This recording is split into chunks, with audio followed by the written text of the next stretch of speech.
Today I'll be showing you how to make a focaccia at home. This soft and delicious, foolproof recipe can be topped many different ways, but today I'll be topping it with fresh rosemary, which is growing like a weed outside my home in Italy.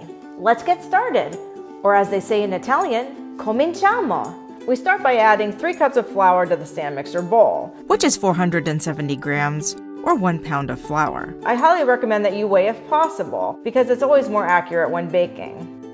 This is the brand I'm using, which is famous in pizzerias throughout Italy, and you can actually find it on Amazon. I'll share the link in the video description. To the flour, we add 1.5 teaspoons of yeast.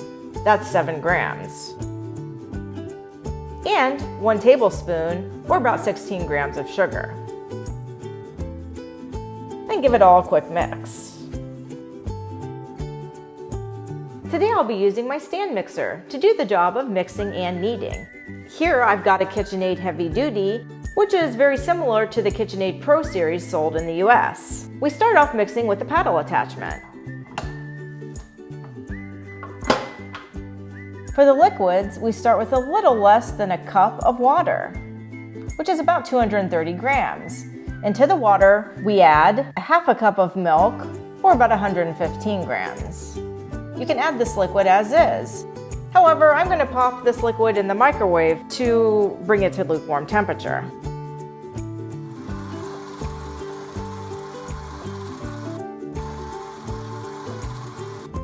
When that liquid is added, we measure out the olive oil, 1/4 cup or 45 grams. We turn the mixer back on and slowly drizzle in the olive oil.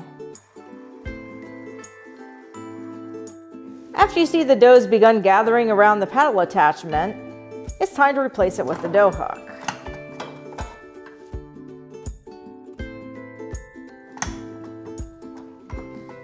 And it's time to add the salt. If salt comes in contact with yeast directly, it can inhibit the function of the yeast, and the yeast won't work right and your bread or focaccia won't grow. And so a foolproof method is to add the salt a little bit later on, as we're doing here. So I'm just going to sprinkle in the salt. In this case we have 2¼ teaspoons, or about 12 grams. And I see that our dough looks a little bit wet, so after I start the kneading process, I may have to add 1 to 2 tablespoons of flour just to get the right dough consistency. So our dough's looking pretty good. I do see that the dough hook is struggling a little to grab the dough because it's a touch too wet. Okay, so here I'm going to add just 1 tablespoon of flour to give the dough hook a little bit more to grab onto. And I think this is looking pretty good. You see how the dough is already grabbing the dough hook a little bit better and pulling some of that dough off the side of the bowl. So at this point, we just need to set the timer for 15 minutes and let the stand mixer do its job, kneading at a setting of 2. This dough's looking good, but here we're using a really large bowl designed for bulk ingredients, and here we're only making 1 portion of focaccia. So those of you with large bowls may notice that there's a tendency for small quantities of dough to stick to the side of the. So in this case, I'm just going to push down the dough from the sides before finishing my knead, in order to be sure that the dough hook has a chance to grab and knead all the dough in the bowl. You probably won't need to do this if you're using a KitchenAid or another stand mixer with a smaller bowl that's designed for smaller amount of ingredients.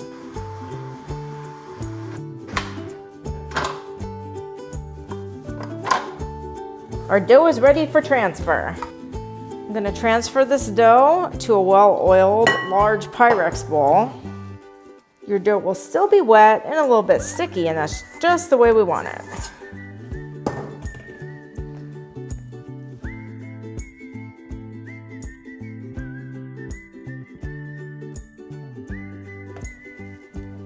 I'm going to flip it over and cover it with plastic wrap. And now we need to let our dough proof until it's doubled in size, about 1 to 2 hours.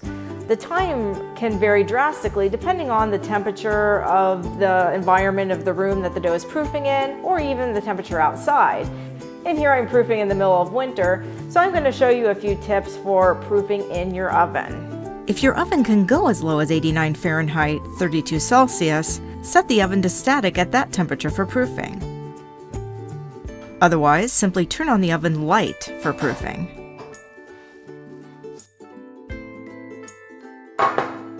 And now we'll transfer our beautiful dough to another pan for a short second rise. You can use a jelly roll pan, a cookie sheet, even a lasagna pan. This particular pan I'm using is a 40 by 30 centimeter or around 15 by 13 inches, 15 by 12 inches pan. I'm not going to be using parchment paper today, but if you don't have a non-stick pan, I highly recommend that you put a piece of parchment paper down at the bottom just to prevent sticking. This pan, however, is perfect for baking focaccia, and it is considered a professional pan. It's a blue iron pan. Whatever is cooked in it will become crispy and golden and have a very even cook. And that's exactly what we want for pizzas and focaccias. So the first thing we want to do is add a little extra oil to the bottom of the pan. And I'm just going to use my fingers to coat it evenly. Okay. And now it's time to transfer our dough.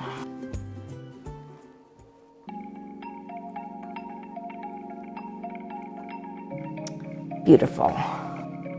And spread the dough out like this. Stretching the dough from one end of the pan to the other.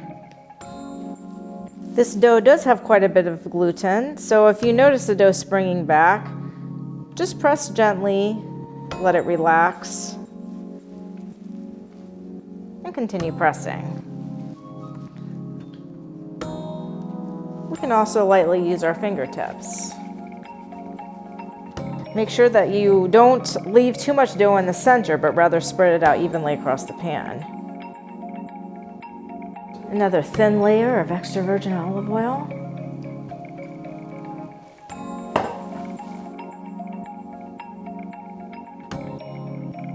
Bit more around the borders. And now we're going to create that classic Italian focaccia shape. So use your fingertips to press in and out, and you can go pretty deep, making fingerprint marks throughout the entire dough, like this.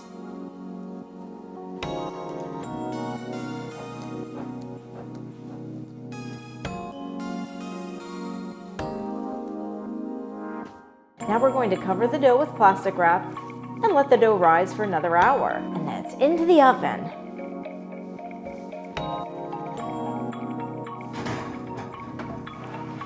Here I'm using rosemary because it's one of the traditional toppings for focaccia in Italy. And I'm not kidding when I say rosemary grows like a weed. The hedges outside of my house are practically as tall as I am. If I could sell all the fresh rosemary that I have outside at American prices, I could retire immediately. And now I'm just going to mince this lovely rosemary.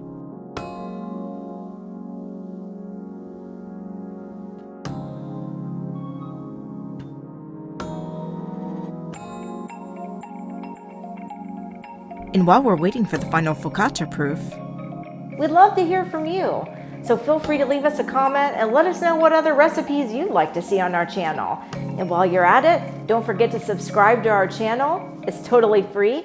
And click the bell for video notifications. And how beautiful is this?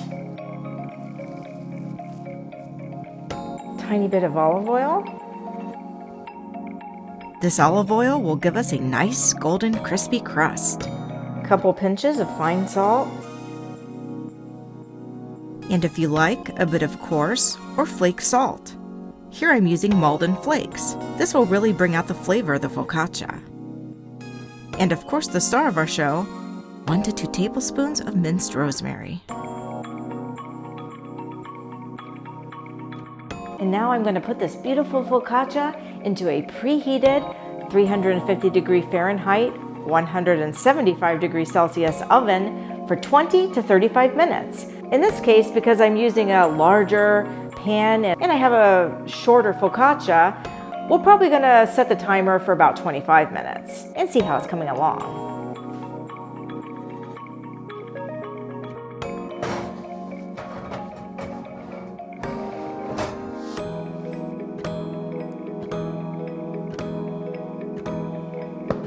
It's time and I'm really hungry, so let's go check out our focaccia. Che bello! As they say in Italian, mamma mia! And in Italy, you can never have too much olive oil. It smells absolutely amazing.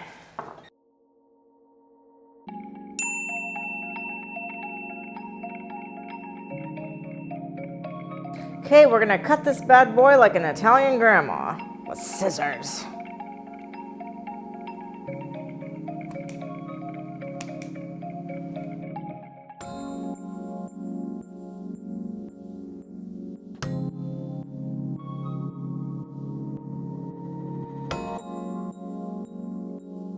Soft, fluffy, perfectly cooked on the bottom. This is fantastic as a snack for sandwich bread, but what if even this isn't tall enough for you? All you have to do is spread out the dough in a slightly smaller pan. The end result will be a even taller focaccia, and you just need to add a few minutes of cook time onto the oven time. E buon appetito, piatto pulito! Ciao, Mai è vista stata bravissima. Guarda. Nicole, quanto sei brava. Che ci mettiamo in mezzo? Che se ci mettiamo del prosciutto, un po' di Scamorza. scamorza? Sì. Un bicchiere-